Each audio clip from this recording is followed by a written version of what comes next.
Ito yung naluto natin na saging. Kuha natin ito dun sa, sa tanim natin, harvest. Ito. Ito yung kuha natin kanina. So, malaki siya. Hindi to guys, saging na saba or kardaba. So, ang pangalan nito is saba. Hindi ko saging Bisaya pa. Saba. Ito yan siya. So, yun na yung natin. Merienda. So, ito na. Sarap to sa ginamos. Ko tayo tapos kain tayo dun sa loob.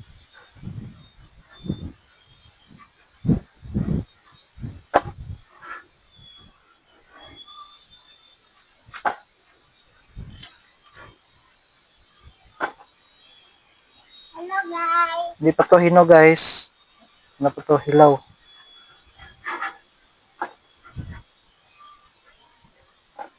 Kaon mo na. Yan lang muna tapos nag-init din tayo ng tubig. Yan. Buti ngayon guys ang liwanag. Hindi siya makulimlim. Walang ulan. Kain tayo dito sa loob. Gawa tayo ng gawa tayo ng ginamos. Ginamos na di alam pa. Ginamos. Kaka ginamos? Ginamos.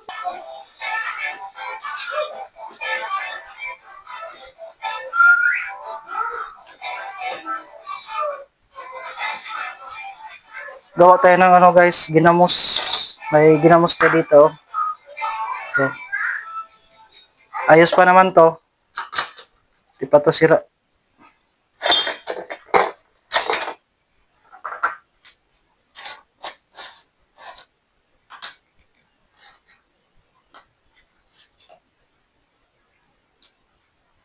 Ipuhinay lang ano.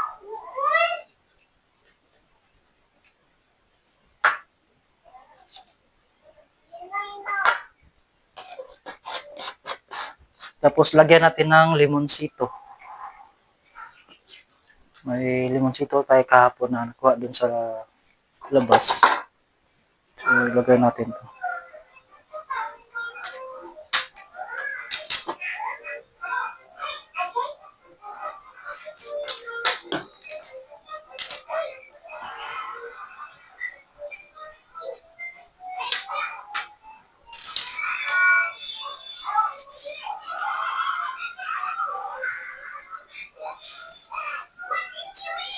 Mamaya ko na lang kunin yung si ate kasi mag-practice pa sila ng sayaw ngayon sa preparation for closing.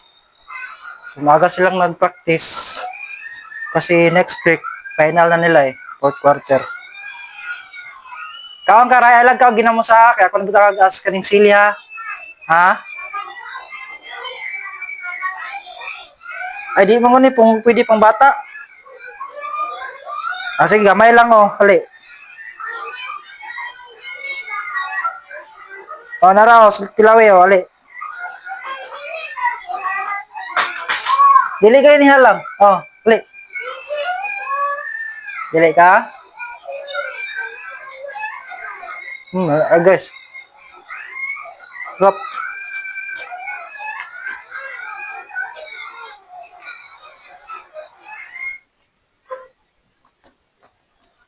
Sarap to sa kape. Kape na native. Tama-tama may native pa ako dito sa natira. Kali. Wala na kalibot tayo sili. Ayaw.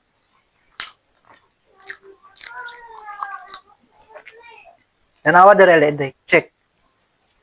Check sa. Wala, saging na lang wala na ba tayo kuha ng In a small rundown shelter, Mia's little tent stood strong against. Ayaw niyang kumain, guys. Kaya tapos na siya, ano, mag-snack. Tuloy yung ano natin.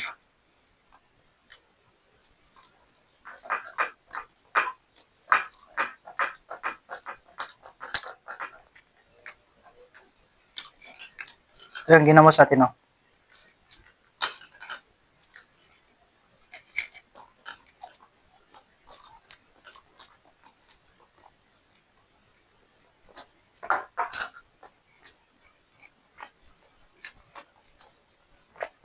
Tapos ano tayo ng kape na Bisaya.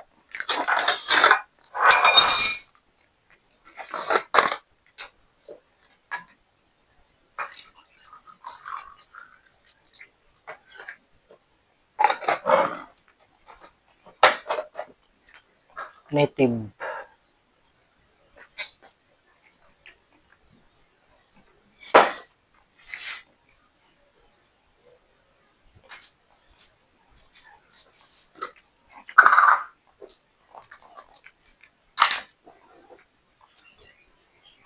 Sa kaguluhan din doon sa Middle East. So, kailangan talaga nating magtipid dito sa Pilipinas.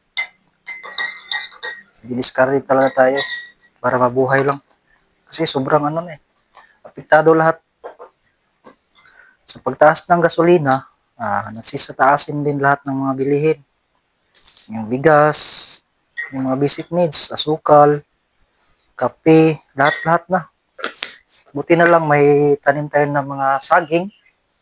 So, naka-save tayo sa pambili natin ng tinapay. So, ito na lang yung pagtyaga natin para pang snacks, yung saging. Busog pa tayo nito. Tsaka walang gastos. Tapos may tanim din tayo doon na bulanghoy. So, baka lulutuin din natin yun sa susunod na araw. Gawing snacks, gawing suman or puto.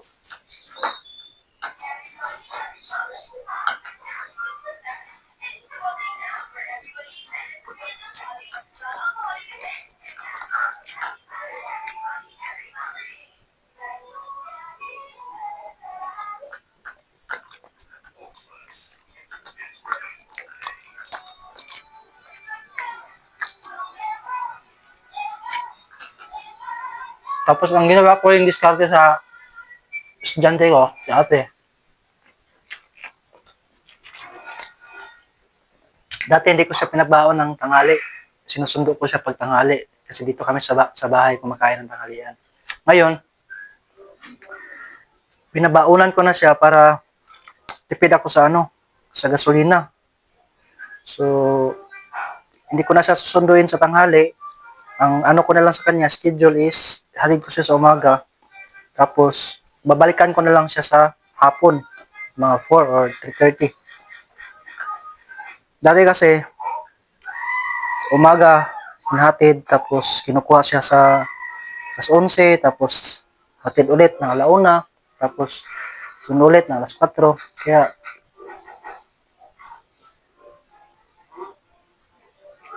nandun sa gasolina magastos. Kaya ngayon,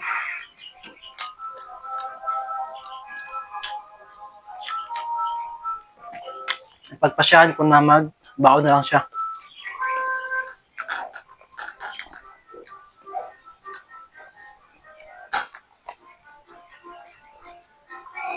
Tapos si Mira naman, yung klase niya is 1:00 pa naman. So, hinatid ko rin siya sa tanghali. Pero hindi na umuwi dito sa bahay. Inaantay ko na lang siya doon hanggat makalabas siya ng alas 3 o alas 3:30. Doon lang ako nag-aantay sa labas para makatipid din sa gasolina. Tapos balak ko rin na hindi na kami mag-aircon sa gabi. Para makabawas mo lang sa bill ng kuryente namin.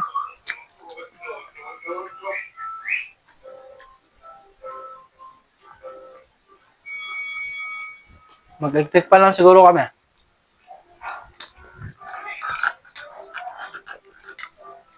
Tapos buksan na lang yung bintana sa kwarto. Para hindi masyadong mainit.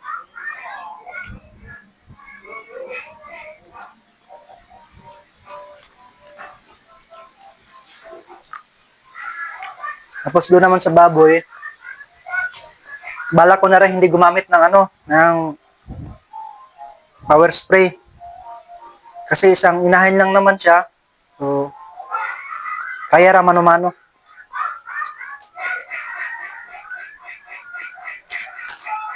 Para tipid na rin sa kuryente.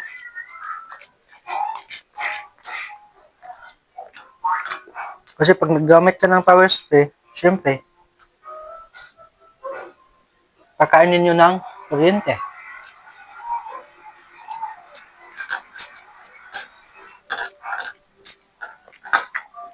At least makatulong man ako kay Mrs. sa bayarin dito sa bahay kasi wala akong income. Sila lang yung may trabaho kayo sa amin.